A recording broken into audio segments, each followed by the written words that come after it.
So good evening, everybody, and good morning, based on whichever location of the world you are. And today we are extremely thrilled to have Professor Ramakumar from Tata Institute of Social Science talking to us. Well, all of us are really aware of the COVID situation in India, and internationally there has been a lot of discussion happening on this. And today we are also having a talk on this particular situation and especially on the vaccine crisis and the need for free vaccines. So today's talk is titled India's Vaccine Crisis and the Need for Free Vaccines. We really don't need an introduction to Professor Ramakumar. He's the NABARD chair professor at Center for Study of Developing Economies, School of Development Studies of the Institute of Social Sciences. Was a former dean of this and is also a member of the planning board member of the government of Kerala. And well, he has been extensively writing on agrarian crisis and other development issues in India. And he is extremely vocal and backed by his facts. And for us young scholars, it's really, his speeches and his passion for his work are extremely exciting. So the format of the discussion today is this. We'll have around 40 minutes of talk with Professor Ramakumar, and then our other coordinator, Dr. Agdas, will speak on his recent article, which is on the Pakistan's perspective on the people's vaccine, a short talk, and then we'll open up for questions. So if you have an immediate question, you can put it on the chat boxes, but otherwise we'll open up for question after Professor's talk. Also request everybody to keep yourself muted until the talk is over, and then we can really open up for discussion. So with that, I would like to hand over the stage to you, Professor, and thanks a lot for joining us in this period of time. We know it's an election day, we know it's a very busy day, but thanks extremely for joining us today. Over to you. Thank you, Arun, and all my friends, wherever you are, good morning, good afternoon, good evening. Thank you very much for being a part of this exchange of views. I would like this more to be an interactive session rather than I speaking a lot to the other side. And I would really love to hear what your questions might be and try to engage with them after the lecture. A lecture per se would be a bland statement of my views, may not be more than that. I would like to share my screen first, and then I hope the stuff works well. Okay. Are you able to see my slides? Yes. Okay. So I would like to speak about India's vaccine policy and the case for free vaccines, rather free and universal vaccines, and I shall elaborate on that towards the end of my lecture. This is what I would like to speak about today. Now, how am I going to structure my presentation? I broadly would like to classify it into 4 parts. The first is I would like to say a few words about the flawed planning for vaccines in India, which is one of the major reasons for the kind of situation that India finds itself in today. That is poor coverage of the population, enormous geographical disparities in coverage, also a complete lack of matching or mismatch between the requirements and the availability of vaccines. So all these are things that we should be starting with, because I think that forms the context for the problem of vaccine shortages in India today, and also the problem of poor coverage of vaccination in India today.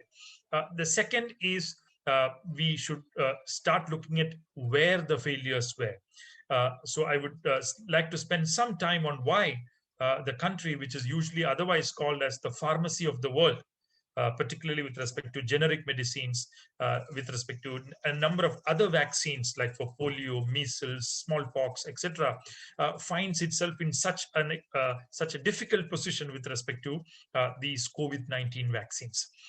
The third is I would like to look at some of the more recent issues. In fact, issues that have arisen in the last 2 weeks or 3 weeks, which are related to liberalization of the vaccine policy in India, followed by deregulation of vaccine prices.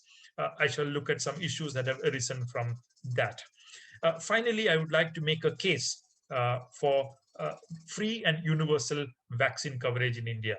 For those who are probably approaching it from the perspective of Western countries, this might be a no-brainer.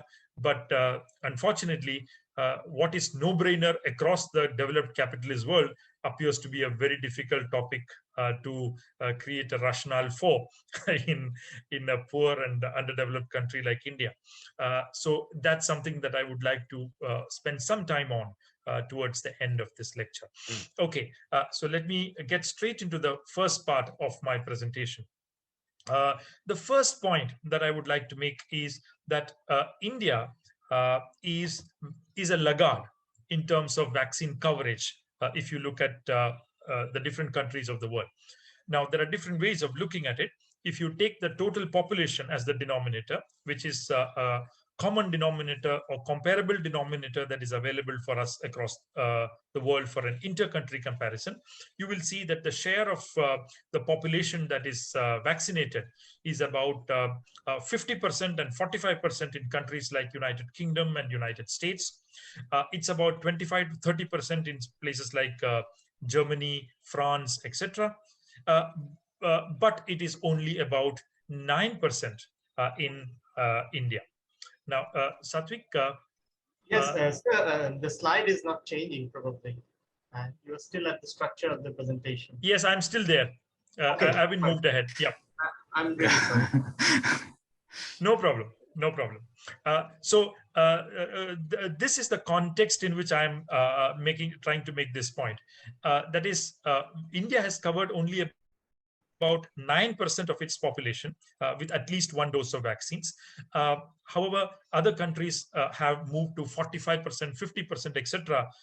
Even without much production of vaccines domestically, they have been able to do that. Now, this is one, well, if you look at countries like Israel, they have actually moved to 65 and 70% of coverage with respect to the total population.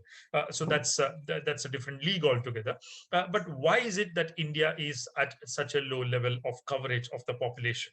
That is the key question to us. And that is why, and that is a context in which we approach the question of flawed planning for vaccines in India. So basically, let's look at the demand and supply equation for vaccines in India. You will see that this is the broad story of the demand for vaccines in India. India has a population about 1,380 million, or what you call as 138 crore in Indian parlance. Out of that, the current method is to vaccinate everyone above the age of 18. The rest are not being vaccinated at this point, though some countries are doing for everyone above the age of 15, 16, and so on. India has chosen to vaccinate everybody above the age of 18 at this point of time. So what is this 18 plus population? It is roughly about 966 million out of the 1,380 million. Now, 2 doses per person, we are looking at 1,932 million doses. And if we keep a target for ourselves at 100% coverage within 12 months, a year, okay, that's a realistic target to set for a country like India, though other countries like UK and US will probably complete it at a much shorter time. Let's cut some slack for India and its public health infrastructure and give it a 12 months to cover 100% of the population. That would mean that India would need about 161 million doses per month. Okay, or on a daily basis, it would require 54 lakh or 5.4 million doses per day. Okay, so this is the requirement if you want to cover 100% of the people in 12 months. Okay, that is whether you consider it from January 21 to January 22, or starting from here up to next April, the numbers won't change much, but roughly you would require about 5.4 million doses per day. That is your requirement. Now, this is something you can do on the back of an envelope. Okay, you don't need big statisticians to do it. So I hope the government of India surely knew of these numbers much ahead of schedule. Now, this takes us to the question of supply of vaccines. Now, while we talk about supply, it is important to understand, though India is a big producer of vaccines, it is not a big producer of COVID vaccines. Okay, India produces only about 20 to 25% of the global production of COVID vaccines at this point of time. It may increase a little bit over a period of time to say somewhere between 25 to 30%. But the reason is that you cannot simply stop producing all other vaccines and divert all capacities to COVID vaccines. So you cannot stop producing polio vaccines. You cannot stop producing measles vaccines, etc. You need special laboratories to make COVID-19 vaccines, and that requires some specialized approach to the problem. That's one part of the problem. I'll come to that. But before that, Indian vaccine production has also to be diverted to 3 other sources before diverting them to domestic use. One is companies like Serum Institute of India have commercial commitments with companies like AstraZeneca in the UK for commercial delivery of vaccines. Okay, because Serum has got some exclusive license from AstraZeneca to make this vaccine, which is known as Covishield in India. Now, this is one part of India's commitment. The second part of India's commitment is related to its foreign policy, where it has a policy called Vaccine Maitri, of friendship through vaccines, where grants of vaccines are made to other countries, like, for example, Bhutan or Bangladesh or Nepal, and so on and so forth. Now, a third part of India's commitment is to the United Nations, where they have an international alliance of vaccines called Gavi, or COVAX as it is called. And India has a commitment of about 100 million doses to be delivered to COVAX and Gavi in this year. That takes up another part of India's production. So if you add these 3, you will see that about 15% of India's vaccine production capacity has to be diverted to this kind of commitments abroad. That's part 1. There is a part 2. If you want to be really meticulous in establishing what kind of demand supply situation would exist, which is given India's health infrastructure, you should make some allowance for wastage of vaccines. Okay, on an average, 5% of the vaccines are wasted in India. Okay, because of poor refrigeration capacities and so on and so forth. So if you really want a good estimate of supply, you should keep 15 plus 5, 20 out of the domestic production capacity. 20% you should keep out of the domestic production capacities. So what are the production capacities in India? Serum Institute and Bharat Biotech are the only 2 licensed agencies at this point of time. Serum Institute produces Covishield or Oxford AstraZeneca vaccine, and Bharat Biotech produces what is called as Covaxin. Okay. Now, if you take Serum Institute, in the month of April, that is just the month we just passed, we had a capacity of about 60 to 70 million doses a month. Okay. Now, they say that by May, it will rise to 100 million doses a month. I'll come to that, but I'll put a question mark on that projections to May. But let's take this April number for the time being. If you take Bharat Biotech, it's a small company. They produce only 6 million doses per month. Right? They say they will raise it to 15 million doses a month by May and about 58 million doses by January 22, but that's at the end of our target period. So we may not be able to take that into consideration at this point. If you add Serum Institute and Bharat Biotech, you will see that India produces about 76 million doses a month, okay, which will rise to about 115 million doses a month by May if you take the expanded capacities uncritically. In other words, India produced only about 2.5 million doses per day as in April. Okay, and you remember from the previous slides that I had mentioned that if you want to meet the target in a year, it should have the capacity should be at least 5.4 million doses per day. Okay, so India has only half the capacity. what is required to cover its population in 12 months or 1 year. Even if you take the expanded capacities of May, you will see that India produces only about 3.8 million doses per day, right? Or 38 lakh doses per day, while the requirement is 54 lakhs or 5.4 million per day. Right? In fact, if you deduct the 20% that I mentioned for external commitments and storage, it gets worse. India will have only 2 million doses per day as of now, which it has now, and India will have only about 3 million doses per day with the expanded capacities of May. Okay, so however you look at it, India's production capacities for vaccines are clearly very low. Okay, and the government was very much aware of these low production capacities when it was planning for it from 2020 itself, because these investments have been made a few months back itself. Okay, now from here, can capacities be simply increased as you wish? No. Okay, part of the reason is you need money to invest. Okay, and I shall mention it later again that the government has invested very little in capacity expansion, both in the public sector and in the private sector vaccine business in India. Okay, so the first problem that we will face is the poor progress with respect to capacity expansion of vaccines in India. The second problem that you would clearly see is again from what I have mentioned earlier. You will remember that you simply cannot make COVID vaccines in every other vaccine lab. Okay, you have to repurpose the lab. Repurposing the lab takes at least 3 to 4 months. Number one. Number two, repurposing the lab requires money. We come back to money, which was not invested by the government, and so on. So all these are difficulties in expanding capacities as you wish. Finally, you need bags, filtration pumps, and so on to make vaccines, which you largely import from the United States. But the United States has currently invoked the Defense Production Act, and it has stopped exports of most of these intermediate goods to India, as a result of which Indian capacities are not very easy to expand at this point of time.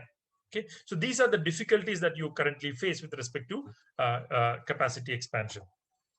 Now, we come to the question. Okay, did not the government know of these constraints? The answer is yes, it did. Okay, did the government plan to tide over the anticipated deficit? Difficult question. By all evidence that we have in our hand today, the answer is again no. Okay, why do I say this? I say this for a set of reasons. Okay, I'm going to say that India made 3 big mistakes with respect to its planning for vaccines. Okay, the first mistake that India did is that it was extraordinarily conservative in allowing new vaccines to come into India. Okay, it limited its emergency approvals to 2 vaccines, Covishield and Covaxin, because India's argument was these are the made in India vaccines. Okay, and going by the government's campaign for what is called Atmanirbharta, or self-reliance, right? These 2 vaccines should be adequate for India's requirements to cover the entire population. That appears to have been the unstated assumption in the way India conducted its vaccine approval policy over the last few months. So it gave approval to Covishield and Covaxin in January, but when Sputnik V came in February for permission, it was denied. Why? Because it was said that Sputnik V did not possess immunogenicity data on this vaccine. But then the question is, did Covishield have the same immunogenicity data when it was approved in January? No. Why was a different criterion applied? No answer. Right? Come to Pfizer. It's expensive vaccine. Okay, fine. But still, they came for permission. They were sent back saying that you had not done local bridging trials in India. But then why did you give approval to Covaxin in January when it did not, forget bridging trials, it did not even have phase 3 trial data with it? Only, in fact, even now, Covaxin does not have phase 3 trial data. Okay, we are talking in May. It still does not have phase 3 trial data published anywhere. Okay, so there were enormous inconsistencies in the way it treated these two vaccines, Covishield and Covaxin, and the way it treated Sputnik and Pfizer on the other hand. Okay, and as a result of this treatment, no other vaccine has even applied for permission within India afterwards. Now, this inconsistency is one huge problem in India's vaccine policy. Okay, you did not give vaccine enough permissions to more vaccine producers in this country. You know, finally, when vaccine shortage hit India very hard, on 13th April, India corrected this policy, probably realizing the blunder that it was. Okay, it said that we are going to give emergency use approval to everybody, all vaccines which have been approved in United States, Japan, etc. They get automatic approval in India, right? And that was an enormous U-turn to make from the kind of hubris that it had displayed in January, February, and March. Okay, Niti Aayog, Old Planning Commission's member for Health, V.K. Paul, said, "We hope and we invite vaccine makers like Pfizer, Moderna, Johnson & Johnson, and others to be ready to come to India as early as possible." Okay, not mentioning that it was the same government which sent back Pfizer and others like Sputnik for rather flimsy reasons. Right? Now, this is problem number one. Problem number two is India did not make adequate at-risk investments in vaccine research and capacity expansion as many other countries across the world did. Okay, you know about Oxford AstraZeneca vaccine. More than 97% of the research was funded by public institutions using taxpayers' money. Right? The governments of United Kingdom, United States, European Union, different charities. Okay, you put all that together, it comes to 97% of funding for Oxford vaccine. Pfizer's associate BioNTech got 375 million euros from German government and 100 million debt financing from EU. Moderna got more than $2 billion from the US government for the development of its vaccine. Okay, now these are at-risk investments. You make these investments in the anticipation that this will succeed and you'll get a vaccine at the end of it. Right? However, there can be failures also. As you can see, EU's funding for Sanofi, another vaccine, had actually failed. But there are many experiences of success and some experiences of failure, and hence at risk, right? It may go down the drain, but countries did that. But India did not make any at-risk investments in any of its companies. In fact, the only money that Serum Institute of India received was not from any government, but from the Bill Gates Foundation. And that's one reason why Bill Gates has enormous clout as he has today in these vaccine businesses. He substitutes for the roles of states, okay, and then takes control of the vaccine business and tries to set the terms of exchange, terms of trade, including prices, who gets what, and so on and so forth. Right? And this is the second big problem in India. India did not make any at-risk investments in vaccines. Third, India also did not book adequate vaccines before time. Okay, you see this particular picture on the right, where you'll see the number of doses that were ordered in August of 2020. Okay, August of 2020. These vaccines were not even approved by that time.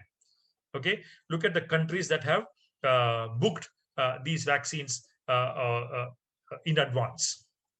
Okay, in contrast, when did India book its first dose of vaccines? January 2021. Okay, by the time Serum Institute had already committed much of its capacities to other commitments abroad, and it did not have much to set aside for India. This is the third reason why. Now you can call the picture on the right vaccine grab and so on, right?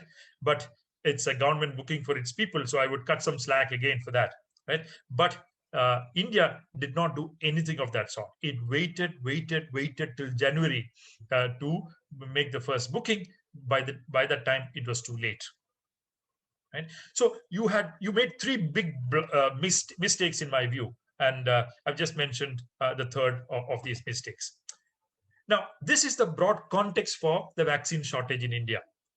Okay, you didn't give enough approvals, you didn't make enough investments, you also did not book enough vaccines in time. Right? Now, given this vaccine shortage that came up in a big way, India moved to a new set of policies on 19th April 2021, which was the liberalization of vaccine trade and deregulation of vaccine prices. Okay, so what was this new policy? Earlier, the central government was purchasing these vaccines from these companies, okay, at a regulated price, and then it was distributing it to all states of India, which were giving it free of cost to the people of India. That was the way in which vaccine circulation was systematized in India prior to this new policy. But once this new policy came, the total production was divided into two parts, 50% for the central government and 50% for the states and private hospitals, who can now buy directly from the vaccine producers, compete for vaccines which are in short supply, okay, and they can buy directly from these companies. At what prices? The government said that's up to the vaccine companies, who will self-set their prices, to use a word from that particular government order. Okay, now, so this was the big change that came about on 19th April, but this would be applicable from 1st May, from yesterday, right? Now, what is the deal here? Now, if you look closely, India has two vaccines, Covishield and Covaxin. Okay, Covishield was earlier charged 150 rupees per dose. That price, the Serum Institute raised to 400 rupees per dose for states and 600 rupees per dose for private hospitals, revised downwards later to 300 per dose for states, okay, last week. And Covaxin was earlier being sold at 206 per dose. Then it was revised to 600 per dose for states and 1,200 per dose for private hospitals, revised downwards later to 400 rupees per dose after a lot of public uproar took place in India. So this was how the vaccine business was segmented after May 1st. Now, the key point, the first point is there is an economics to it and there is a politics to it. Okay, what is the economics to it? The economics to it is very clearly that this signal a movement of vaccine trade from normal profits to super profits. Okay, now the question is, where vaccine companies making a profit at 150 rupees per dose for Covishield and 206 rupees per dose for Covaxin? Clearly, the answer is yes. On the left, you will see Aadhaar Poonawalla, the CEO of Serum Institute producing Covishield, giving an interview to NDTV. This is a transcript of that interview. You can very clearly see he is saying, I would not say that we are not making any profits, but we have sacrificed what we could care about it at this point of or this moment. We can always make those profits after a few months. There is a profit at the current price. It is still profitable today on a per dose basis? Yes, absolutely. That's what he said. Okay. He later said in another interview that he would like a super profit, and for that he would like to set the price at rupees 1,000 per dose. Okay, but he later set it up at 400 and 600. That's a different matter, but he wanted that price of 1,000. If you look at Bharat Biotech, you will see that they wanted the maximum possible price for their product. Okay, so both of them were completely unhappy with 150 and 206 per dose, and they wanted to significantly raise prices. And what the government did was it simply opened the doors for that price rise by deregulating vaccine prices completely. Okay, and as a result, what happens? The vaccine prices rose to such an extent that for an average rural family of India, it has to spend at least 50% of its monthly income to vaccinate 3 or 4 members of that family. It went completely out of the levels of levels at which these households can afford the vaccine. Okay, in essence, this meant, and I've argued it elsewhere, so that this meant that the state was actively facilitating the coming in of predatory capitalism in the midst of the pandemic. Right? And this facilitation of super profits of private companies was clearly happening with this new policy shift. That's the economics of it. Come to the politics of it. Equally important was the politics of it. Why did the government shift to this new mode of vaccine delivery? It is very clear that the government knew that vaccines are going to be in shortage. There's going to be a huge controversy when the vaccine shortage continues. And at that point of time, much of the blame will come on the Prime Minister, who tries to keep a squeaky clean image, both domestically and internationally. And to protect the image of the Prime Minister, it would be the most appropriate way that you put all the burden on purchasing the vaccines directly on the shoulders of the state governments. And if there is any problem that will come, you can simply blame the state governments, saying that they did not order the vaccines in time, and that is why there is a vaccine shortage. You can see three press cuttings here on the right side, where the blame game has already begun in India. Center actively blames the states for not managing the vaccine distribution properly, while states feebly, of course, admittedly, tries to blame the center back by saying the center did not give enough vaccines to us. Okay, so this politics of this new shift is also very important. It is basically to ensure that the government comes out without much political damage at the end of this policy. There is another point which I would like to make with respect to this super profit making in India. The second vaccine, which is Covaxin, is not a private sector vaccine at all. Okay, it is actually the product of a public funded research. Okay, it's based on the SARS-CoV-2 strain, which was isolated by the National Institute of Virology, Pune, which is a subsidiary of the ICMR, or the Indian Council for Medical Research. The ICMR had transferred this strain to Bharat Biotech for development, manufacture. Also, some participation was there in the clinical trials related to this vaccine. But Covaxin is now a property of Bharat Biotech, a private company. Okay, you can see ICMR's official statement on their collaboration here. They are partners. ICMR and NIV will provide continuous support to Bharat Biotech, and they will seek fast track approvals together. They will do animal studies together. They will do clinical evaluation together, etc., etc. Okay, so it's clearly a public funded vaccine in India. Okay, the two cases that I would like to cite as further evidence of this, because we do not have any extent of money spent by the government yet. Like, for example, we know 97% of the money spent for Oxford vaccine was public funded. A lot of these agreements between Bharat Biotech and the government of India are opaque. They're not put out in the public domain. So we don't know anything about the money, but we know a few other things. For example, on 3rd July 2020, the ICMR wrote a letter to all the participants of the clinical trials of Covaxin. And it was basically a letter that threatened them essentially to release the vaccine by Independence Day of 2020, so that the Prime Minister could announce to the world that we have made the first vaccine in the world against COVID. Okay, all scientific clearances or processes or procedures were flouted. And this letter, you can see, it is envisaged to launch the vaccine by 15th August. BBIL is working expeditiously to meet the target. And you can see, kindly note that non-compliance will be viewed very seriously. And therefore, you're advised to treat the project on highest priority and meet timelines without any lapse. On what authority did the government write this letter? Did it own the IPR? Is that why it had the authority to write this letter? Or was it some other authority? We do not know. But the government clearly had some control over what's happening with that vaccine. Okay. Later, if you see, on 17th April, when the vaccine shortage exacerbated, the government of India allowed the Hafkind Institute in Pune to produce Covaxin.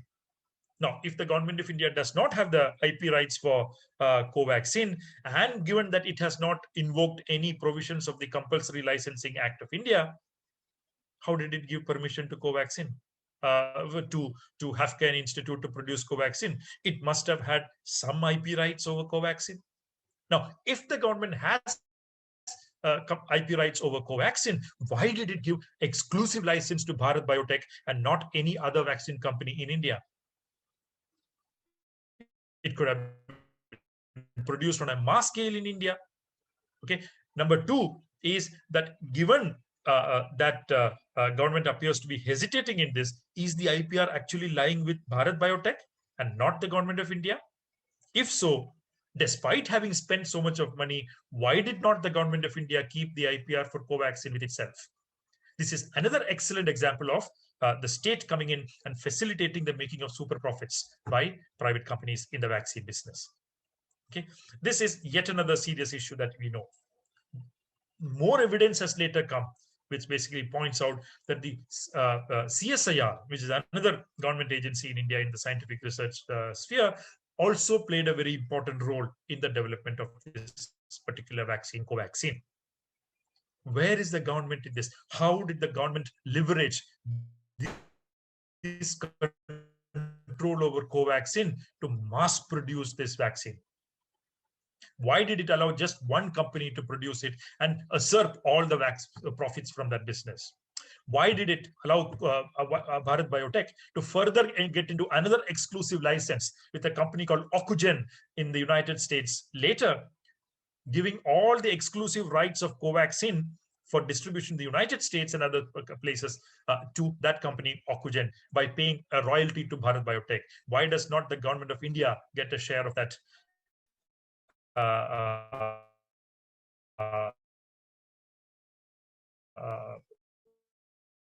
royalty that is paid by Ocugen to Bharat Biotech? Too many unanswered questions, as you can see in this whole controversy. Very unclear what the government did to leverage the control it has on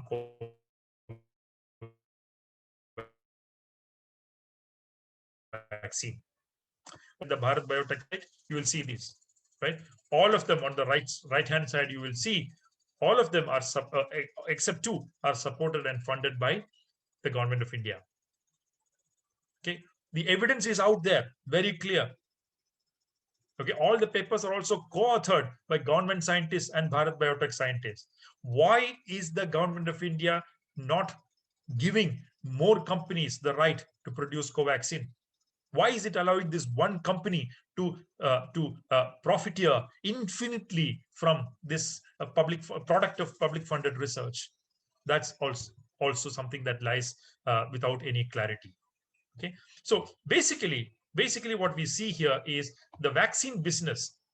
A lot of people say, oh, you guys say all these things. These companies take enormous amount of profit, enormous amount of risks in vaccine business. So they actually deserve this kind of profit to be made. You guys, you are providing old socialist arguments, basically, to stifle entrepreneurship in India. You have no idea of what it takes to run a business, and so on and so forth, right?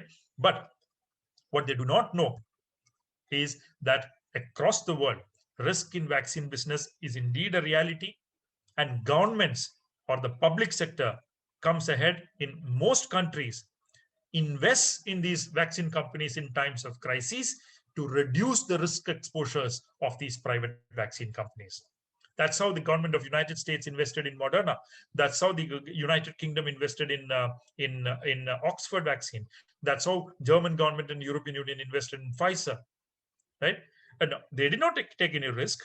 In fact, all the government investment that went into the research into Sanofi actually was wasted. No private company bore the risk there. It was European government's money that was wasted. Right? So that risk was borne or absorbed by the public sector. The private sector was not exposed to that risk. So this whole idea that private sector is exposed to enormous amount of risks is not quite the true story that we have. Okay, it's usually a bogey which is used by these companies in order to super profit in times of crisis. Hello, Krishnan, can you unmute? Can you mute yourself? Sorry, Professor. No. Okay, so basically, these companies become monopolistic firms in the vaccine industry and become price setters. and not price takers. Okay, as it should be in a more oligopolistic or perfect markets, say utopia, but nevertheless, when more firms are in the business, you will see that they have become more of price takers than price setters. But more importantly, once they receive these public investments, okay, they suddenly, once the vaccine is developed, they suddenly enclose that business. Okay, they suddenly shut it out from any government intervention because they have intellectual property rights over these vaccines. So stealthily, sometimes not so stealthily also, public investments are diverted into private profits. And this primarily happens because you monopolize and enclose knowledge. Okay, and this is a strange thing happening in capitalism, because here capitalism is usually known for commodifying the tangible, right? But capitalism here has moved into new areas over the last 2 or 3 decades, where it is trying actively to commodify the unquantifiable, okay, commodify the intangible. How do you set a price for knowledge? Okay, how do you set a price for an intangible? That's a big question. Okay, this is not the platform to get into that. But what happens is, once this commodification of the intangible happens, you exclude those other than the patent holders or the right holders or copyright holders from accessing or using it, right? And thus science becomes not open, but gated. Okay, as a result, it stifles the growth of knowledge. It stifles the growth of inventions or innovations. It stifles the growth of people-centric discoveries and so on. Okay, so as a result, what has happened in COVID vaccines? More than 80% of the world's COVID vaccines have gone to people in high-income countries today, and only 0.3% have gone to people in low-income countries. Why? Knowledge is gated everywhere. How to produce a COVID vaccine? Only 4 or 5 guys know. Pfizer, Moderna, Oxford, who else is Sinovac, Sinopharm, or whoever it is. Only few of them know how to make vaccines. Okay. In the government of India's case with Covaxin, why should not the government use the Covaxin's, use its control and rights over Covaxin to allow more and more firms to produce it? In fact, this happened in the beginning of the pandemic. The problem came with remdesivir. It was resolved, right? The problem came with hydroxychloroquine. It was resolved. The problem even came with N95 masks. It was resolved. But it is not yet resolved for vaccines. And one guy who plays a very central role in not allowing this to happen is Mr. Bill Gates, okay, who thinks intellectual property rights are needed. It was he who prevented the Oxford University from making the license for Oxford vaccine open. He advised Oxford University that they can actually make enormous amount of money after the pandemic is over, and they should actually license it to a company called AstraZeneca. He connected them to AstraZeneca, and Oxford University and Jenner Institute, who prepared that vaccine, have now entered into, have now floated a special purpose vehicle called VaxiTech, okay, which once the pandemic is over, will divert all the profits that they earn from then onwards into the finances of Oxford University. So Oxford University is going to become, to strike a jackpot, may I say, from this whole thing, even though it was 97% public funded. But till then, it's AstraZeneca who is going to make all the profits, right? So this is one reason why IPR should simply go. They should have no place in health, in drugs, in vaccines, but particularly so in the middle of the pandemic. They should have no place. Okay. Now, I come to the last part of my presentation here, which is I move now to why, and this is something that is unique to India. Okay, I'm sure there are many scholars from the West listening to this conversation, and they would be quite surprised. Okay, vaccines are free in the United States. Vaccines are free in the United Kingdom, in Germany, in France, in China. Everywhere vaccines are free for everyone in the country. Even for migrants, they get free, but not in India. Right? India is an exceptional country there, which is not allowing free vaccines for its people.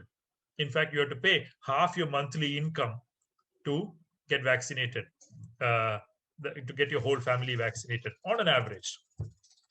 Right now, this primarily means that I cite 7 reasons here why vaccines should be free and universal. And the first is vaccines are or should be considered as global public goods. Now, this is not quite the public good that we know in economics or mainstream economics, which is non-rival and non-excludable. Right now, there are some characteristics of vaccines which can be called non-rival and non-excludable, but it's not quite so. If the production is rationed, then it's not quite non-rival. If I have more vaccines, you will have less vaccines, right? So it's not quite non-rival and non-excludable. But the meaning of global public goods here, and I'll borrow a definition from the Doctors Without Borders, they define this that vaccines should be available universally for everyone, everywhere, affordable, safe, effective, and easily administered. And countries across the world have realized that if all these have to be met, then the only way to ensure all these at one go will be for the government to give it free to people. And that's why they're giving free to people. They consider it the responsibility of an enlightened welfare state, except India. It's acting like a feudal estate, okay, making people pay half their monthly income for vaccines which are life-saving. And the government simply does not understand that if why is it also a very important public good? Because vaccines, the biggest suboptimality that will result in, I hope all the people here are economists, the biggest suboptimality that will result here is that, look, the demand and supply graph in economics. Now, if I consider only my private benefit from vaccination, then I have a demand at a particular level. But if I add the social benefit that will result from I getting vaccinated, my demand would be much more than I would demand otherwise. Right? But because I consider it only as a private deficit, a private benefit, and I'm not quite considering it as a social benefit, my demand for the vaccine would remain suppressed or depressed, right? Than what it would be if I had considered it as a social benefit also. As a result, I would demand the vaccine with much less strength than if I consider it as a social good. As a result, my demand will be low, the number of people getting vaccinated will be poor, and as a result, the social losses would be much higher. Right? And this is the reason why it should be considered a public good and it should be given free to people. Number one. Number two, in this particular Indian case, it should also be seen as a constitutional obligation. Okay, right to life is a fundamental right in the Indian Constitution under Article 21. And right to health comes as part of right to life, and right to free vaccines runs as a subset of the right to life under Article 21. So right to free vaccines is also a constitutionally given fundamental right of Indian people, which the Indian government has to meet. Third, I've already mentioned this many times, most vaccines in this world are public funded, right? And public funding primarily involves taxpayers' money. It's like you going to the shop, buying a piece of cake, pay for it, and turn back. The shopkeeper calls you back and says, you have to pay again. Right? Why should I pay twice for the vaccine while I've already paid the taxes for my vaccine? Right? This is the third important reason why we have a serious question as to whether vaccines should be given free or not. Taxpayers probably have already paid for it. Fourth, vaccine hesitancy is a big problem in most countries. Complacency, confidence, overconfidence, all of them play a very important role in creating vaccine hesitancy. But in poor countries like India, the affordability question also complicates vaccine hesitancy. Because vaccines are unaffordable, the problem of vaccine hesitancy is exacerbated. As a result, if you give vaccines free, you will simply eliminate the problem of unaffordability out of the equation of vaccine hesitancy. And that will create more vaccinated people and more social benefits. Right? That's the fourth reason. Fifth, in the conditions that we have in India, this is going to create an enormous financial burden on states, because states will have to purchase vaccines from the vaccine companies and then give it to people if they are giving it free. If that happens, then the states will have enormous financial burden to meet. On the other hand, if the central government is meeting these costs, it costs only 0.24% of India's GDP to buy vaccines. I'm calculating it at 400 rupees per dose. Okay, it may be a super profit rate, but just pay it and get it from them. Even then, Indian government will have to pay only about 0.24% of its GDP to vaccinate everybody in India free of cost. Why are you hesitating from just spending what is peanuts from the Indian budget?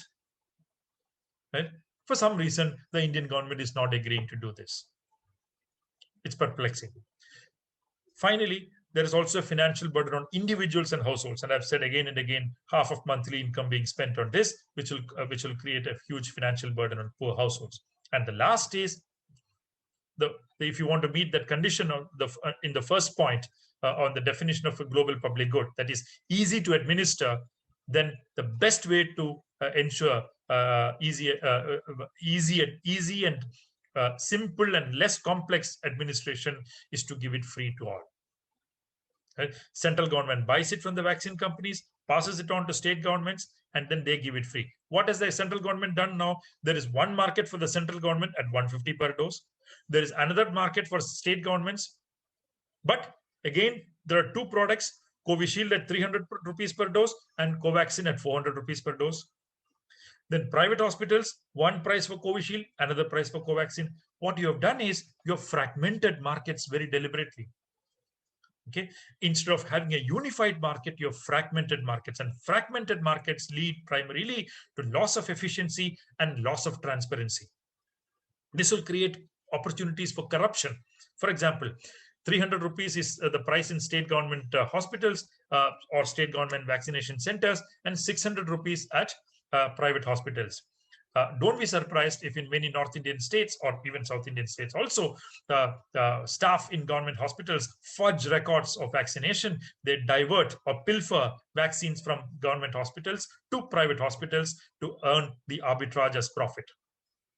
Right? And don't be surprised if this happens, and this whole sector will be full of corruption, and the primary losers in this game would be the poor beneficiaries of the vaccination program. And these are the reasons why we should have free and universal vaccination program in India.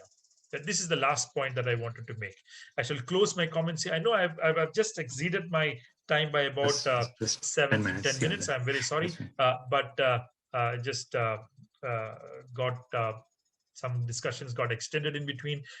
So I'm sorry for this extra time that I've taken, but I'll be happy to sit and answer as many questions as you would like to. Thank you. Thank you very much for this invitation, and thank you very much for listening to me all this while. Thank you. Definitely. I mean, if you didn't mind extending for 10 more minutes, and it was definitely. No, I'm done. I have no more slides. I'm done. Yeah. Definitely an enchanting, and we already have a discussion going on, and I'm sure there are several questions coming up. Just before that, we will have Professor Aadhaar speaking from the Pakistani perspective, so as to put the discussion in a. So let me introduce you again to Professor Aadhaar, who is one of our coordinators, as well as a professor at the Habib University, who is also a program director of the economics program at the Habib University. I would say, so he has a recent article in the most famous journal newspaper in Pakistan, and I would like to share the stage to him now to bring a perspective from Pakistan onto this discussion. So thank you very much, Arun, and thank you to Professor Ramakumar for a very enlightening and comprehensive presentation. Certainly, I have learned so much from your presentation. And thank you for this opportunity to give the Pakistan perspective, which is not as harrowing as what we are seeing, the situation in India. And believe me, a lot of people are very concerned about what we are seeing here. And there are two main reasons for that. Number one, I think there is, and I believe this is the case, that it's a purely human angle. I mean, nobody wants to take solace in somebody else's misery. And certainly, there is the other angle that a lot of people are now fearing that something similar could now be happening very soon in Pakistan, which is way, way, way behind where India is today in terms of vaccination preparedness. So let me present some facts to you. So this op-ed that Arun was referring to, it was called People's Vaccine. And it basically came about, not recently actually, I wrote this in Dawn, which has very wide circulation, not only in Pakistan, but also in India and the rest of the world, in November 2020. And I was already looking at the work that was coming out by Sanjay Reddy, by Jayati Ghosh, by Arjun Jayadev. And interacting with them gave me this idea that this was a very, very serious issue. So I started reading up on this issue, and I realized that in the case of Pakistan, unlike India, the problem was slightly different. And the problem was that we don't have any local production capacity or capability for the COVID vaccine. And the government had decided to allocate a mere $150 million for procuring the COVID vaccine. The problem was different. The vaccine was simply not going to be available. And I warned against it in November. And we're sitting in May right now. And here is the data for you. So according to a report by the BBC, Pakistan is going to need about 86 million doses of the COVID vaccine in order to vaccinate about 60 to 70% of the population. 86 million, remember that number. Presently, Pakistan has only been able to procure 18 million doses, 18 million, primarily from China. And out of those 18 million orders, only 2 million have been provided to Pakistan. So given how things are going right now, I think it could take about 3 to 4 years before enough people are vaccinated. So I think it's a huge failure when it comes to public policy in the case of Pakistan. And I've been thinking about this for a long time. And I think taking a leaf out of Professor Ramakumar's playbook, I'm going to talk about 3 grand failures that have happened in the case of Pakistan. And then probably just to give you guys something optimistic, I would like to end with something that has worked. So I think in terms of the failure, the first failure really has come as a failure of imagination. I think this country, this economy, and these policymakers in this country are completely betaken by neoliberal thinking. I think we are already in an IMF program. People who have previously worked in IMF are now working in very senior positions in Pakistan. And I think they have been preventing the government from allocating more resources for the purchase of the COVID vaccine. We are still talking about fiscal consolidation. We are still talking about austerity. And all this in the midst of when developed countries are actually using fiscal stimulus to provide boost to their economy. So I think the first failure is a failure of imagination, failing to realize that neoliberal economic policies, fiscal austerity, and fiscal consolidation are not only bad for developing countries, now is probably the worst time ever to be talking about fiscal consolidation and austerity. That's the first failure. I think the second is a failure of empathy. I don't know much about India, but at least where Pakistan is concerned, the general perception is that there is an elite capture of all of our political, social, and economic institutions, and people who have the ability to purchase COVID vaccine. And mind you, Pakistan was one of the few countries that allowed Sputnik 5 to be sold at an enormous super profit, something that Professor Ramakumar mentioned. So for example, the price of Sputnik 5 vaccine is $10. In Pakistan, it was retailing for $85. $85. So I mean, imagine that profit. So the second is a failure of empathy because of elite capture of our main social, political, and economic institutions. And finally, I think This is where Pakistan, India, Bangladesh, and other countries, Nepal, other countries come in. I think it's a collective failure of the global south. Countries like us, which have been unable to make a unified case to the developed world that this is the time to go off of these deadly intellectual property rights, which make no sense when people are dying.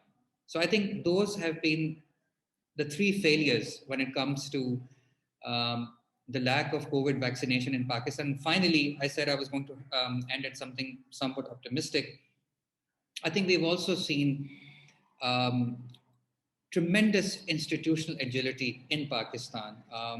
The military and the civilian government have come together and they have developed what is known as the NCOC, National Command Operations Center, that has then taken a number of steps in making sure that whatever little vaccine is coming from China is distributed to people in an efficient way.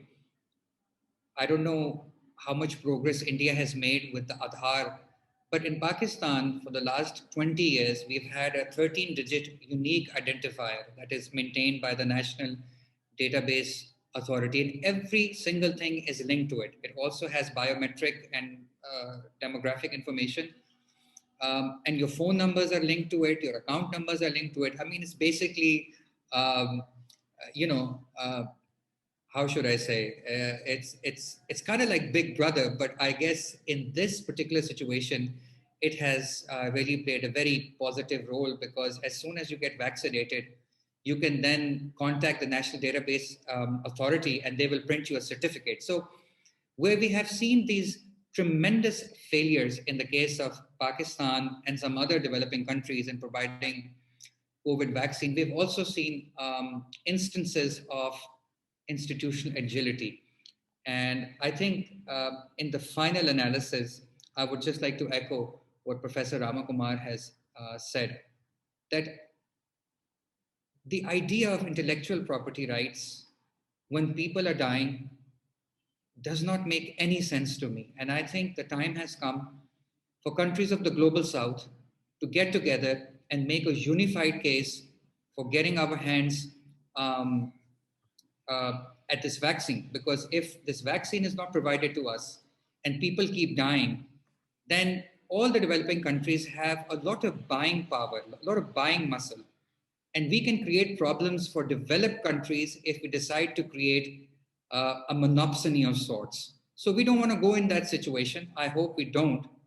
Um, so this is where I would like to end my comments. And thank you for this opportunity. My comments Thank you. were as detailed and comprehensive, but I hope that I have given my side of the story. Thank you Yes, again. thank you, Agdas, and yes, definitely that puts us our discussion into a global South discussion.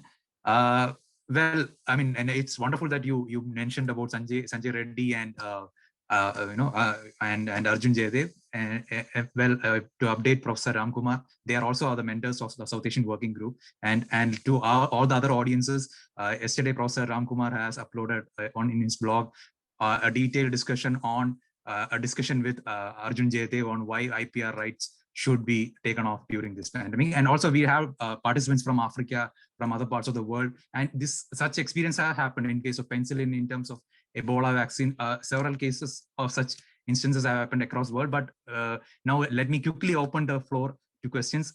Please raise your hands if you have questions. I think the first question that we have is from Samiksha. Samiksha, are you there? Am I audible? Yes, you are. Go ahead. My question is to Professor Ramkumar. Sir, already like co-vaccine in private hospitals is priced at rupees 1200 for co-vaccine. Like you were saying, the prices are so different. And now actually, because government is, we are actually extending the pandemic. We are ourselves extending the pandemic because we are not vaccinating everybody. So what we are going to do, we are extending the pandemic itself. So my question is that now in India, government has opened the vaccine for all, but if we log in the COVID portal, we are not able to register. 18 plus are not able to register. It is only open for 45 plus. Then what is going to happen? It is creating it's creating a very difficult situation. We are not able to register for the vaccine. How will we get the vaccine? Who will get? Are we going to fight for it with each other? Okay, you will get, I will not get. So what is going to be the future now? 1st May, today 2nd May. Now in the coming weeks, I think there is going to be very tough time. So what do you think, sir, about this? Yes, please, Professor. It's coming from a desperate Indians. No, I completely understand. Now, I want to answer your question with a statement that standing in a queue has become the national duty of a citizen for some years in India now. Okay, the first time we were standing in a queue was when the Prime Minister of India demonetized 86% of our currency in a time of 3 to 4 hours. Okay, and at that time, I had written a book on demonetization. It's the OUP book, which happens to sit next to me as I'm talking. And I'd written the following about it. Narendra Modi, who asked for great sacrifices from the people for the great march of the nation. That's what he said. All this is a sacrifice you're making for the nation. Okay, appeared unaffected by the miseries of people. Speaking to Indian diaspora in Japan, he laughed and made fun of people's difficulties and quipped, "Ghar mein shaadi hai, paise nahi hai." Right? There is a wedding in the house, but there is no money, and he was enjoying making that statement. Right?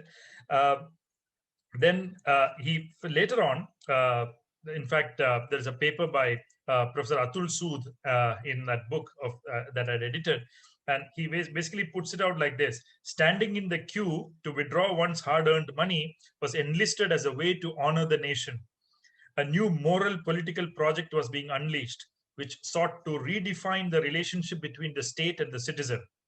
Here, every citizen was either a patriot or a criminal, while the state epitomized virtue and stood above everyone else. Okay, like a patron, right? Now, what we see in the vaccine business is also a kind of valorization of the idea of queue, okay, as your service to the nation, right? Not as part of a social contract between citizen and the state as it used to exist. Okay, not even in the neoliberal sense where you could actually pay and get it, right? It is an ultra vulgar form of neoliberalism unleashed by this Indian government today, where it is not even a proper market that is functioning, right? It is a strange admixture of the whims and fancies of one man or two men, okay, running a country, not based on any democratic discussions, not based on any input from experts. Okay, as you know, our Prime Minister hates experts. Hard work is better than Harvard, isn't it? Isn't that what he said? Okay, hard work is better than Harvard, he said. That means that basically revealed his complete anti-intellectual position. Okay, an anti-intellectual, I'm not saying it from an elitist position, because some people call me an intellectual. It's basically a hatred for reason. It's a hatred for rationality, a hatred for science, a hatred for modernity that is basically revealed, that usually reveals itself when the man in charge takes major decisions for our people, right? And this has not been any different. Okay, that man has completely mismanaged and messed up India's vaccine policy. He is fundamentally responsible, individually responsible for the shortage of vaccines that we have in India today. It is he who has single-handedly, just to promote the image of India as a so-called Vishwa Guru in the global stage, to promote his political image, to promote his policy of Atmanirbharta, to promote his policy of made in India vaccines and so on, he has given just permission to 2 vaccines. And there's no other reason to avoid giving a license to Sputnik V or Pfizer or any other vaccine in India, just to promote his own political image. And therein lies the root cause for the crisis that you and I are mired in today, which is complete absence of vaccines everywhere, the spectacle of a queue being reenacted I think, Professor, you are breaking. Maybe is it only for me? Though via this app, because you get to register, but you don't get an appointment. You are made to stand in the queue, okay, not under the scorching sun as you did under demonetization, but via the app on your mobile phone. But the thing is, you get to register sometimes if you are lucky, but you certainly won't get an appointment for a vaccine. Right? That's the reality of Cowin, Umang, Arogya Setu, whatever you want. Right? And the only thing that you get from that app in lieu of a vaccine is not a shot or a jab, as you call it, but it's an OTP, one-time password. Yes, that's OTP is the new vaccine. Okay. I'm very sorry to disappoint you, but you will have to live with that. Okay, let's hope such discussions do bring in some kind of pressure on it. And Shubhashri is asking us what is the name of the book. The name is not Bandi. Maybe I can put a link. Yeah, I'll just put in a link. I'll just put in a link. I should have done it earlier. Yeah. And next question is from Vamika. Vamika, you want to ask the question or should I read it? Yes, please. Yes, sir. So now it is expected that the Sputnik vaccine is going to come in India. So, and Can you be a little louder? Can you be a little louder? Yes. So now it is expected that the Sputnik vaccine will come into India, and there is an expected production of about 850 million doses over a year. I don't know to what extent this is true, but I have heard this is in news. And I want to ask that how it will going to affect our vaccination coverage drive, and will as well as the pricing of the vaccine among the states, the center, and the private players. Your voice was a little feeble. If I heard you rightly, your question was about the new vaccines that are likely to come in now. Is that? Yes. Is that And right? how is Yes, it? sir. How is Yes, it impact? Yeah. How is it going to impact Yes, the vaccination drive? Yes. So the problem here is you have allowed the first vaccine that may arrive is Sputnik V, but Sputnik V will come only by July. Okay. There is a small consignment that has come this week, but it's as good as a drop in the ocean. But major incoming consignments would begin only by end of June or early July. Okay. Now, even there, we don't know how much of Sputnik is coming. There's no clarity on how much the government has ordered. So we still do not know that. But the point is, if you had given order for Sputnik in February, when you denied permission for them, okay, Sputnik would have already arrived in India today. Okay, but because you have given permission only now, Dr. Reddy's will have to repurpose its labs and so on. Not just Dr. Reddy's, 5 Dr. Reddy laboratories and 5 others have permission to make Sputnik V in India. They will have to repurpose their labs, and a minimum of 85 days is what vaccine experts say is required to repurpose a regular vaccine lab into a COVID vaccine lab. Okay, so April permission means May, June, July. So July is the earliest you are likely to get a steady flow of Sputnik V, not before. But if you had given permission in February, March, April, May, you would have started getting the vaccines in May, right? And now this is the price you have to pay for not giving them permissions early enough, because it's a very competitive game. Countries across the world are vying for a small or rather the same piece of cake. Okay, and it's no surprise that they are not. You cannot simply increase supply overnight, right? It'll take time. That's one reason why countries ordered in advance last year itself. India didn't. We are paying the price for that. Okay. Was there a second part to your question? I'm very sorry, I couldn't hear you properly. No, mostly the question I was asking that sorry. how this would going to affect the pricing of the vaccine as well. Like, like we have seen that there are 3 different prices for the center, state, and private. Yes. At this point of time, the policy is that the vaccine producers can fix their prices freely. Okay, and as far as I understand, 1 dose of Sputnik V is likely to be priced at 750 rupees per dose. Okay, and some negotiations with the government. But at this point of time, in India, it will cost 750 rupees per dose for Sputnik V. Yeah.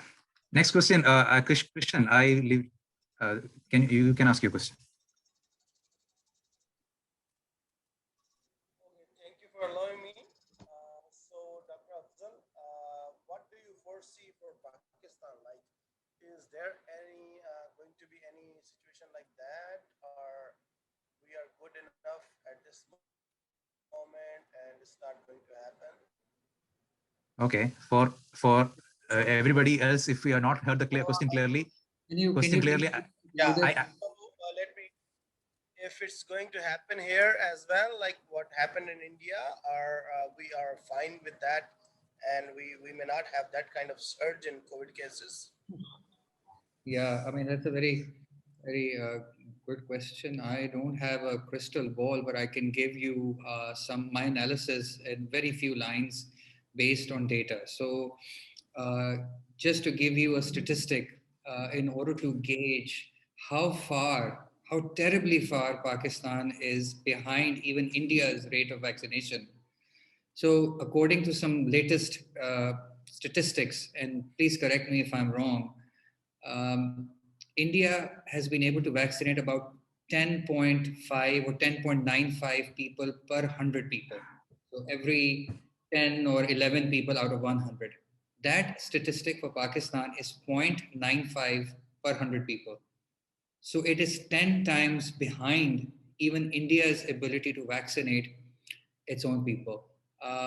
I think, and I really do hope that I'm wrong, I think we're headed in the same direction as India. I think it's only a matter of time that the health system in Pakistan is going to become overwhelmed, and then you are going to see some very sad and sobering scenes in Pakistan.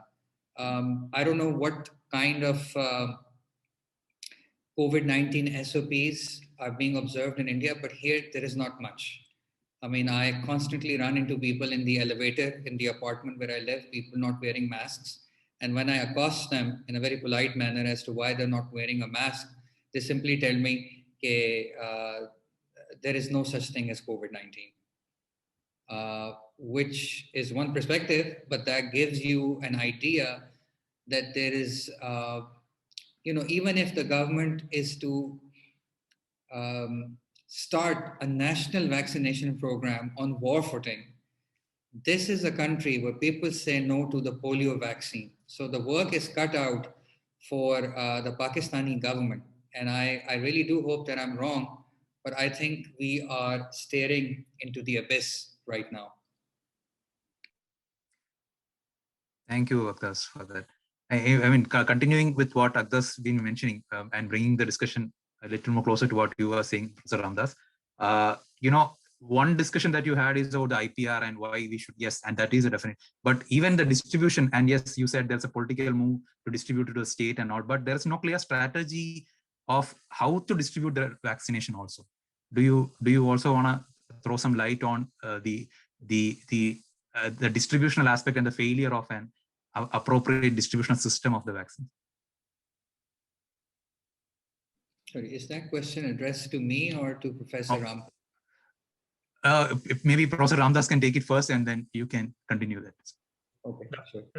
Ramkumar. Sorry, I'm extremely sorry. Who is Ramdas here? Sorry. Yeah. I'm extremely sorry. That's my mistake. I was looking for Ramdas. So that's okay. No problem. No. I'll take the question. See, the big problem that we have today is that we simply do not know what is the formula that is used by the central government to supply vaccines or allocate vaccines to each state. There is an article that myself and my former colleague, Dr. Tejal Kanitkar from Bangalore, NIAS, have written, which will come in a media outlet in 1 or 2 days, where we find that there are enormous geographical disparities with respect to vaccine distribution in India. If you take vaccines per case, or vaccines per 60 plus population, or vaccines per 45 plus population, whatever indicator you take, you will see that there are huge differences between how much some states have received and how much other states have received. So this is the case even when a supposedly neutral player like the government of India is allocating the vaccines. Okay, even then there is a there's a disparity in distribution.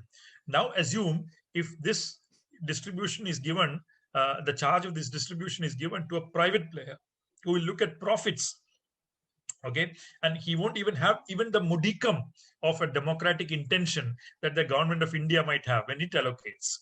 Okay, now there the allocation will be purely commercial or purely price based. Okay, now on what basis will Maharashtra or Tamil Nadu or Kerala receive the vaccine? Okay, who will decide it?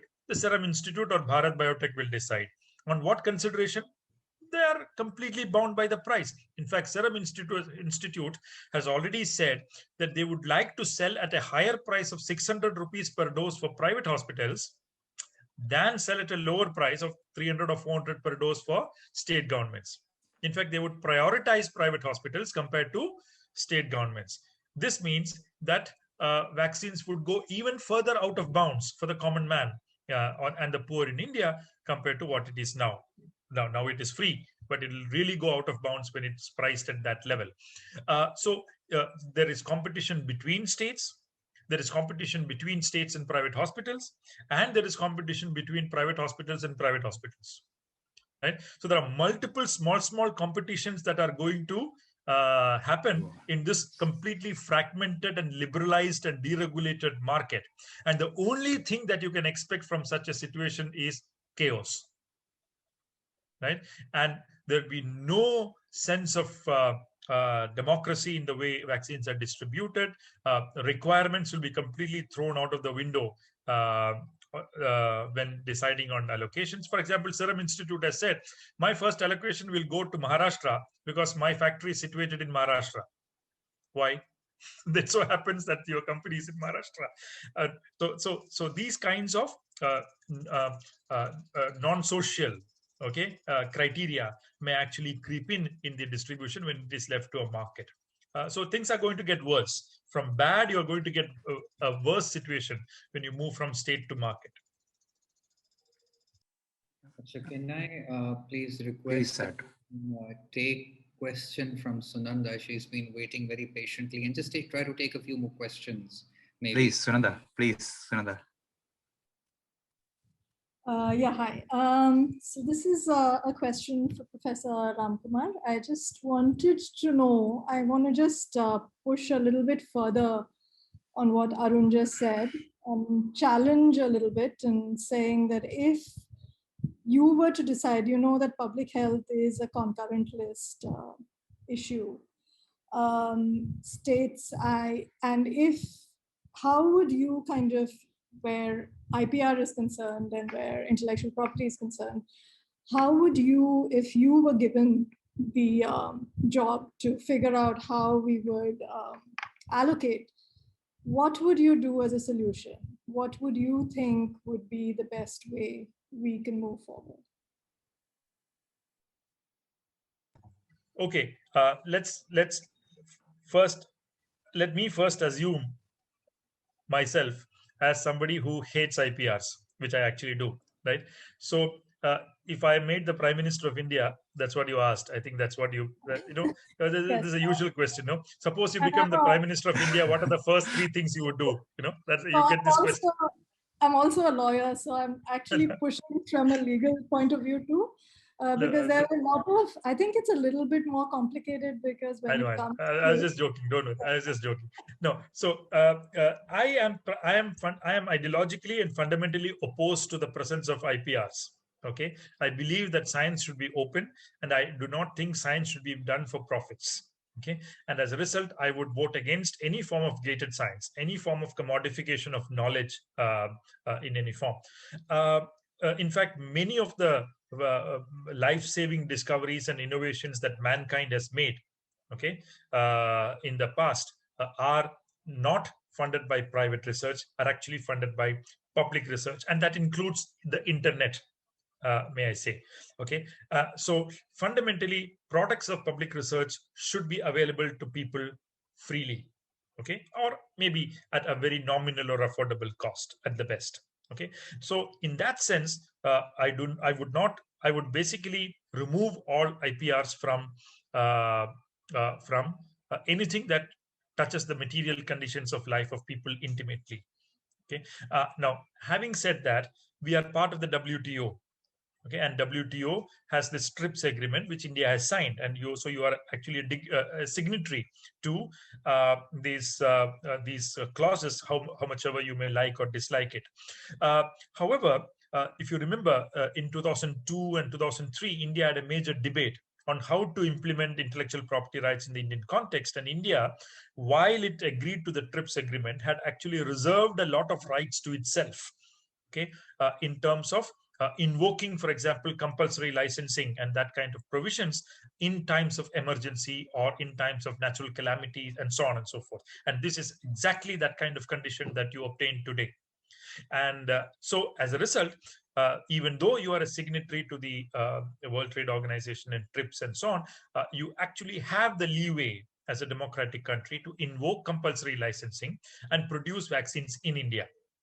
Okay, so even mRNA vaccines that you have in the West, like Pfizer's and Moderna's, can actually be made in India because countries like India have the technical know-how to produce that kind of vaccines as well.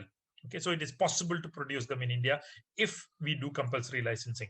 Okay, so that's possible.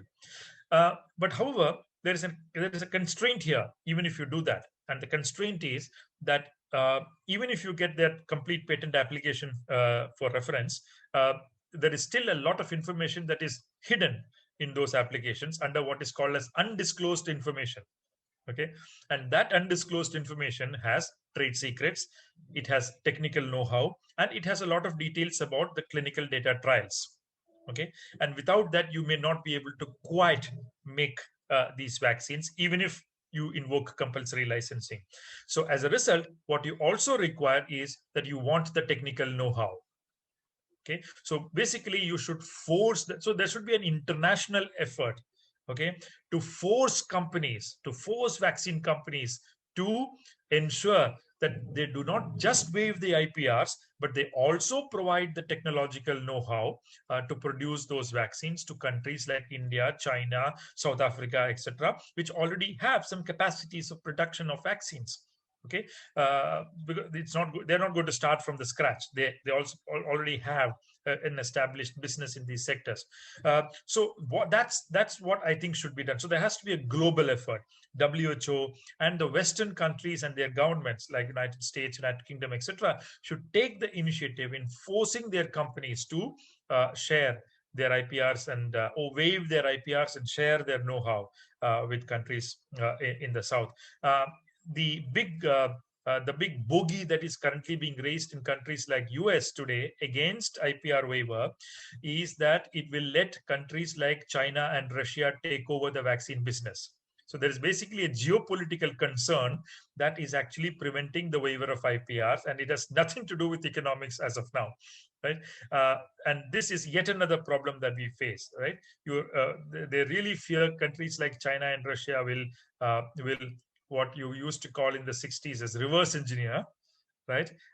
That's how countries like South Korea or Taiwan came up in electronics and so on. You fear that the advantage that many Western companies have in vaccine business, like Moderna, Pfizer, etc., may be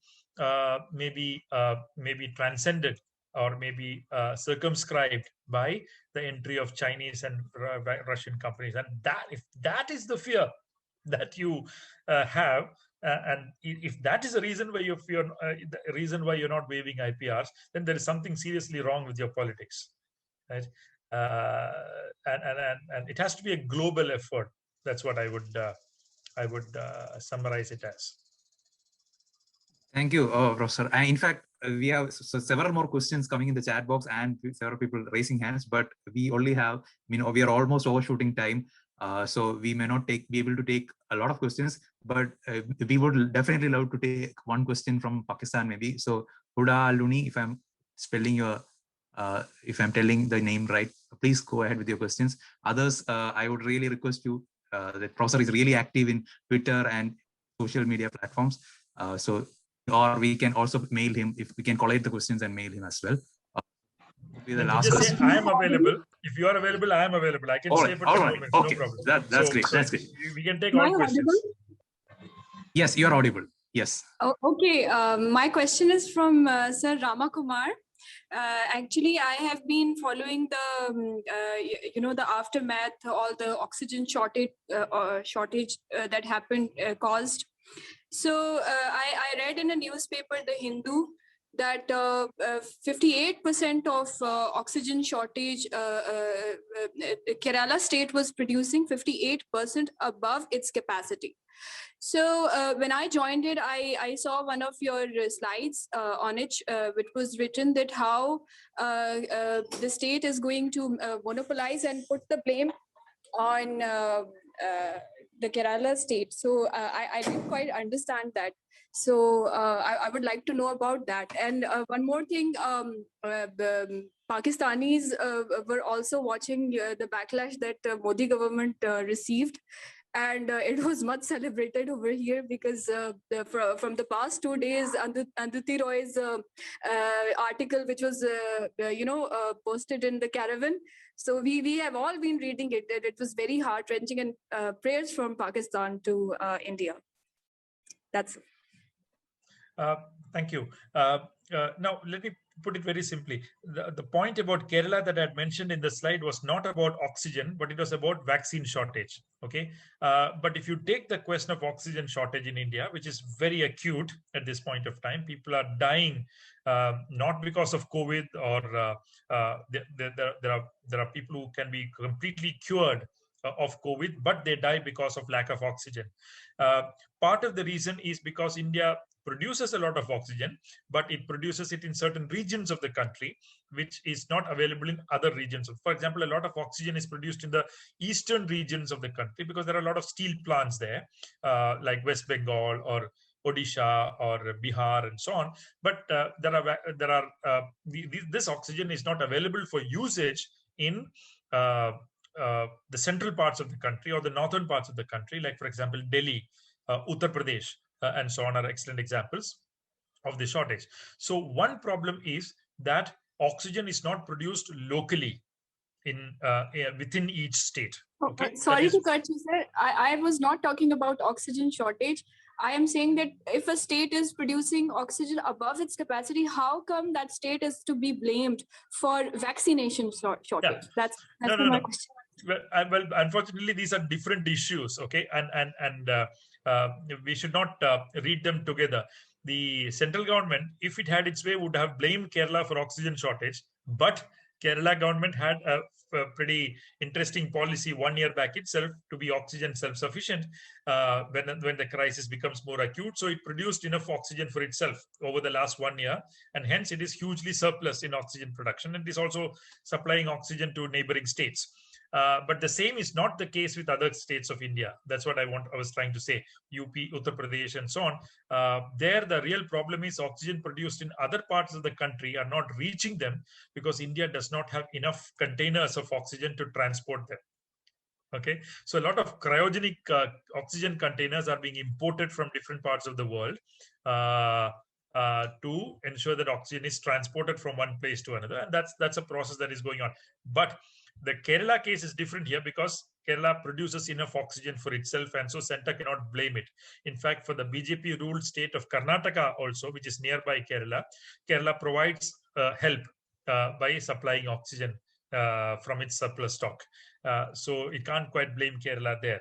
So what it can blame Kerala on vaccines because vaccines are centrally determined, their supply, but not for oxygen. Thank you.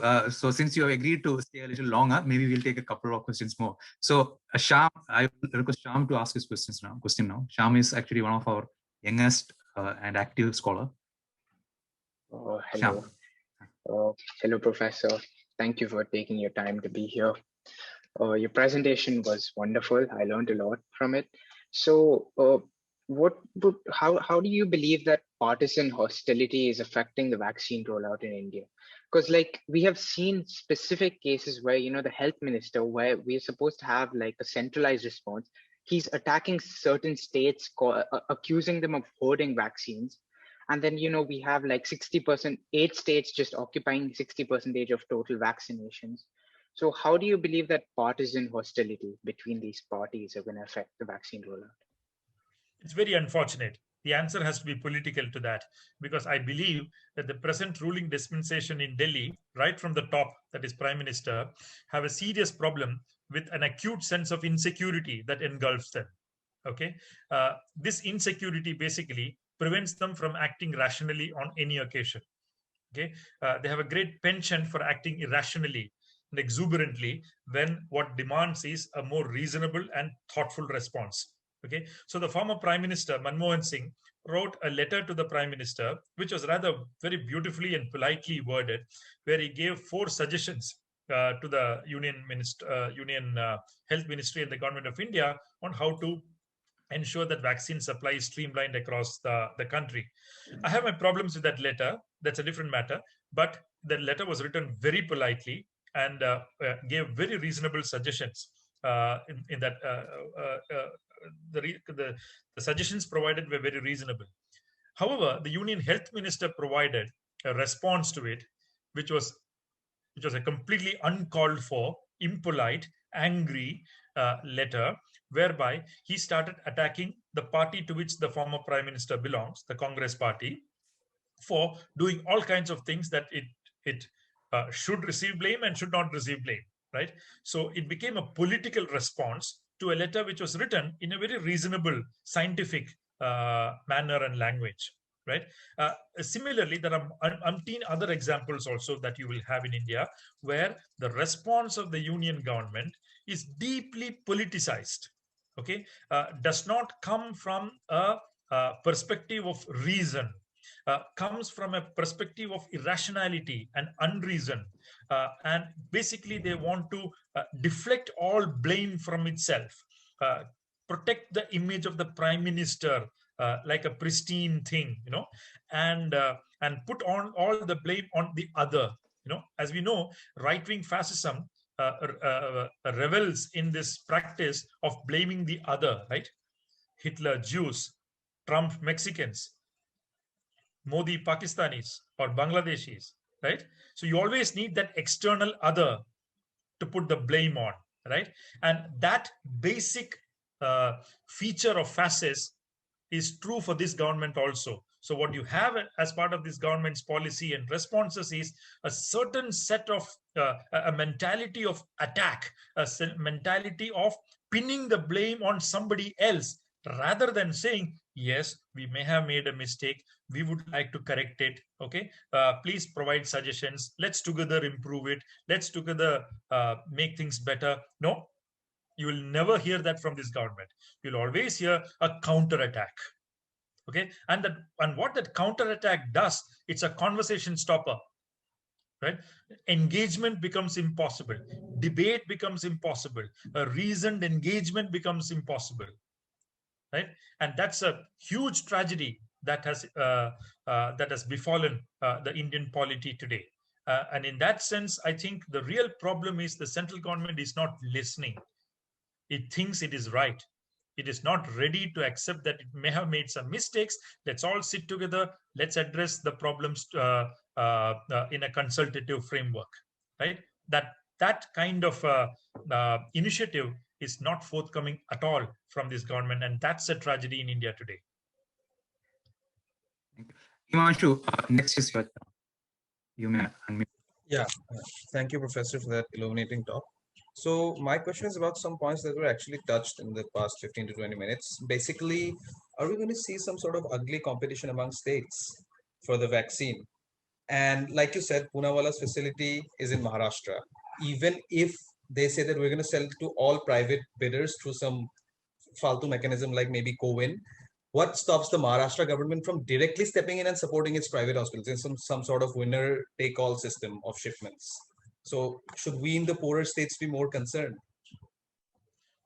I mean, it's a speculative matter as of now, but I do fear that to become a reality very soon, because we've just started it yesterday and we still do not know how it's going to play out. But I do feel that because our vaccine production is not going to rise sharply anytime soon, because vaccine shortage is going to continue, and because vaccines will continue to be rationed, and because the states will have to compete with each other to get that limited dose of vaccines available, there will be unfair methods employed by different people. I will not be surprised at all if there is a fair share of such unfair practices that will become pervasive in the vaccine market, and that will be most unfortunate. It will further fragment the vaccine market. It will drain it of all pretenses of efficiency and equity, and it will basically mean survival of the fittest. Okay, those with muscle power muscle power is important, because remember that Trump took away a large casket of masks which were supposed to go to another country from an airport, right? And CIA played a very important role in it. So don't be surprised if the intelligence bureaus of state police play a role in diverting vaccines from one airport to another. That's in a lighter vein, and it may or may not happen, but don't be surprised that in a very difficult situation of deaths happening all around you, and vaccines become a very important commodity in a Russian environment, all kinds of unfair practices may take place. And that's the reason why I believe that the central government should take over the whole thing. Central government should be the sole procurer of vaccines from the vaccine companies at a regulated price. Pay them normal profit, not super profit. Pay them normal profit, okay, and get the vaccines from them, and use a socially desirable formula to distribute it to states. Okay, that is the method that should be followed. That's what every country. What does United States do? United States government, the federal government, procures it directly from the companies and gives it to different states. That's exactly what India should also do. I'm a migrant in the United States, and I already got my first shot of vaccine. Well, Shamiksha, you may unmute yourself, and I hope that this is probably the last question of today's session. Sir, Aadhaar Poonawala has gone to UK now, and he's saying he's getting so much pressure from people in India. I'm very worried for him. I'm thinking he's such a kind man. He has also reduced the price of vaccine from 400 to 300, and now Indian people are torturing him. So what will he do? He'll not produce in India and produce in UK and give it to them and not give to us. What is going to happen? Please tell us. Don't be swayed by the fascinating drama that is going on vis-a-vis Aadhaar Poonawala.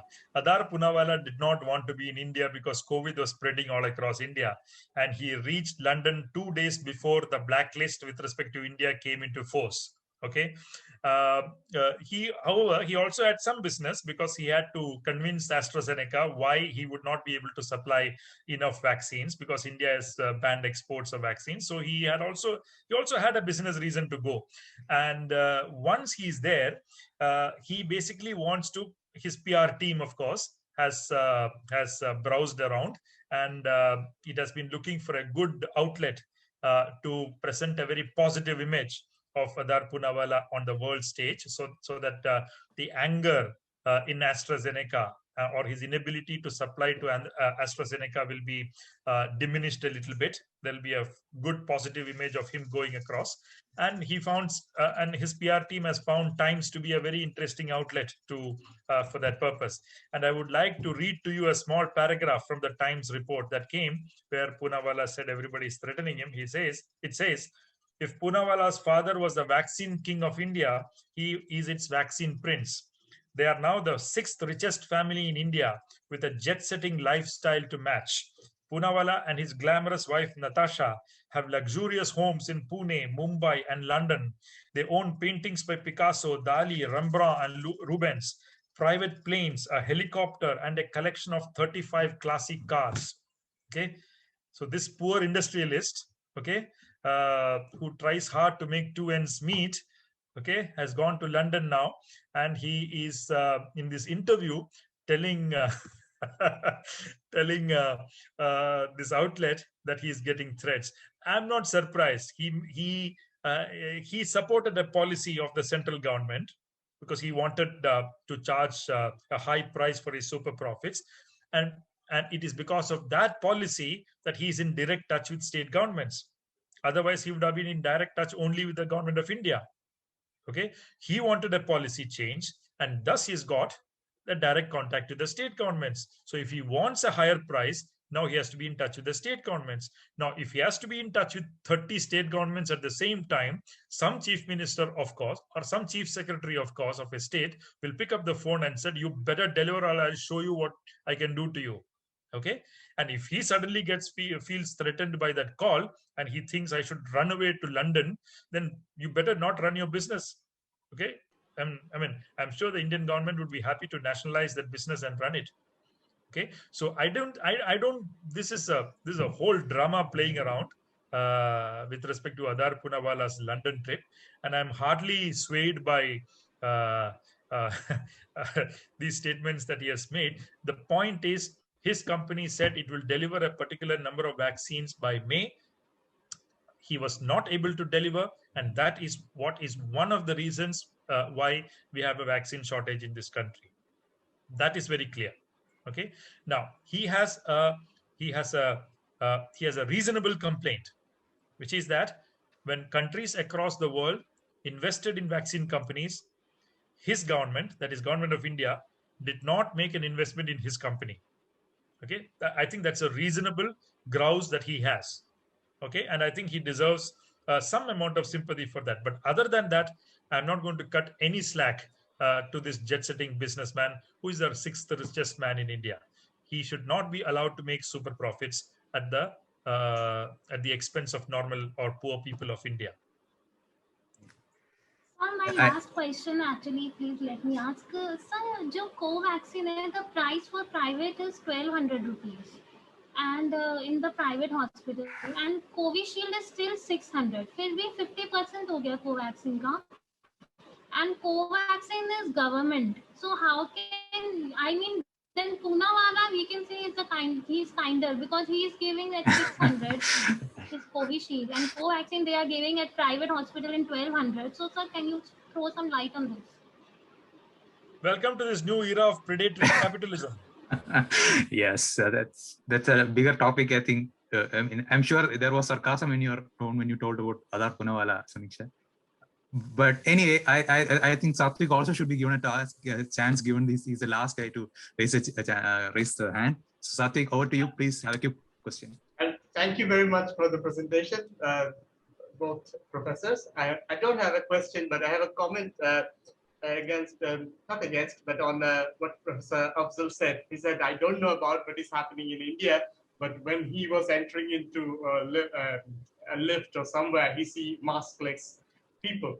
So maybe there is a political border between India and Pakistan, but people behave in the same way. I mean, even 2 weeks ago, nobody was following this mask mandate. It's only when the cases were officially hitting over 3 lakhs or 300,000, then people started to realize, oh my God, my neighbors are dying, my family members are dying. So yeah, it's same here in India. So yeah. Yeah, that's good. But I mean, you should also not be kind to the super spread events the government are spreading. The Kumbh Mela is also happening. The election rallies happened in Bengal. Not to talk about the 8-phase elections in West Bengal. West Bengal, yeah. Oh, we are tortured, sir. Exactly. I think we can talk about it once the recording is over. Yeah. Yeah, Afzal, please. Bring your attention to a very nice piece in the Financial Times by Ram Chandra Goha, The Unmaking of India. I mean, I'm not saying that I agree with what he's saying. I mean, you are the best judge of your own situation. But those of you who are interested, because he is known for his work on Gandhi, you may want to take a look at that piece in the Financial Times. Thank you. So maybe it is already overshooting. We are already about 30 minutes over time. Thanks a lot to Professor. But before that, I will hand to Sunanda to give us an official thanks to Professor. She was extremely, enthusiastic to give a vote of thanks because you have given so much time to us. Please, Sunanda.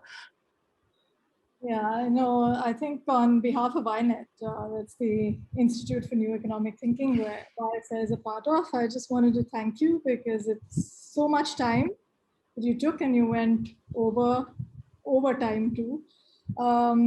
Excellent presentation. I think, I think I said concurrent first, but I keep coming back to this.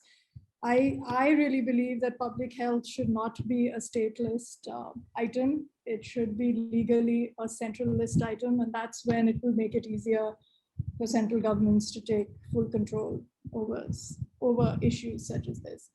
And so that's been my take for a long time. But I really appreciated this. It was excellent. Thank you so much. Just a point, Sunanda. While health is a state subject, as you know, there are aspects of interstate transfer of infections which are a concurrent list. Okay, yes. So both have a stake when it comes to that. So nothing prevents the central government from intervening in this particular situation that we are in now. And the residual powers in India always lies with center, unlike the United States, which is far more federal in its breakup. So you're right, absolutely. Anyway, thank you. I really want to take some time to personally thank Professor Ramakumar, and I'm extremely sorry to tell the name wrongly in between. It's just because I've been using Professor a lot that I don't. Don't worry. Yeah. And so, and thanks a lot for agreeing to this talk on such a quick notice, and also have such an enriching talk, which really had brought about a lot of discussion, and we hope to continue this discussion. So thanks a lot for the enriching talk and a very timely talk. And we really hope that we continue to have associations with you at the South Asia Working Group, and also to bring out much more conversations about much broader conversations about such events in India. We really don't have to thank Dr. Agdas Afzal, who is our own coordinator, but I, as the organizer of this particular webinar, I would like to thank Prof. Agdas Afzal, because it has really placed our discussion into a South Asia perspective. So thanks a lot to all the participants who are here, and we really hope that we can come back with much more discussions like that. And next week we are having the second leg of the women's workforce participation, which was inaugurated by Professor Jaydeep Ghosh yesterday. So hope to see all of you there. Great, thank you. Thank you to everyone. Thank you. Thanks so much. Bye. Thank you. Thank you.